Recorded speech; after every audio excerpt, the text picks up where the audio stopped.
নতুন বাংলাদেশ গড়তে রাষ্ট্রের মূল ভিত্তি সংবিধানের সংস্কারে গঠিত কমিশন তাদের প্রতিবেদন জমা দিয়েছে।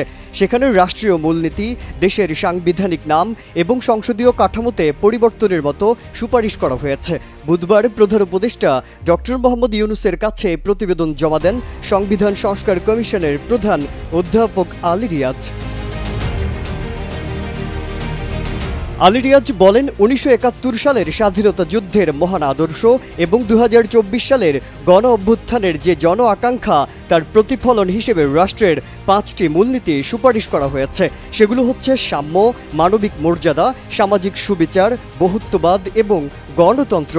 বলেন, গণতান্ত্রিক পদ্ধতিতে শোষণমুক্ত সমাজ প্রতিষ্ঠায়, নাগরিকের জন্য আইনের শাসন, মৌলিক মানবাধিকার এবং রাজনৈতিক, অর্থনৈতিক ও সামাজিক সাম্য, স্বাধীনতা ও সুবিচার নিশ্চিত করাকে রাষ্ট্রের লক্ষ্য সংবিধানে দেখানো হয়েছে।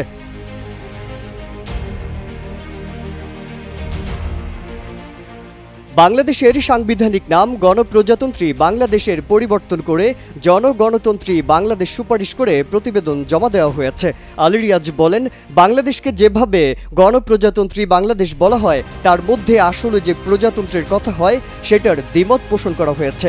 বলেন, বাংলাদেশের পরিচিত হওয়া উচিত জনগণতান্ত্রিক বাংলাদেশ হিসেবে।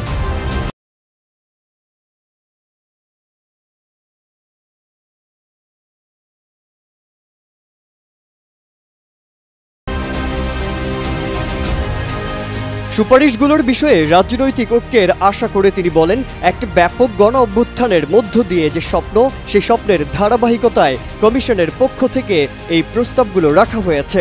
আশা প্রকাশ করে আলী রিয়াজ বলেন, বাংলাদেশের রাজনৈতিক দলগুলো এক ধরনের ঐক্যমতে পৌঁছাতে পারবে। দ্বিকক্ষ বিশিষ্ট সংসদ চালুর প্রস্তাব করার কথা তুলে ধরে আলী রিয়াজ বলেন, এ দুকক্ষ মিলে যাতে সকলের প্রতিনিধিত্ব থাকে তার জন্য একই সঙ্গে সংখ্যাগরিষ্ঠতার ভিত্তিতে নিম্নকক্ষ এবং সংখ্যানুপাতিক প্রতিনিধিত্বে উচ্চকক্ষ তৈরি করার জন্য সুপারিশ করা হয়েছে।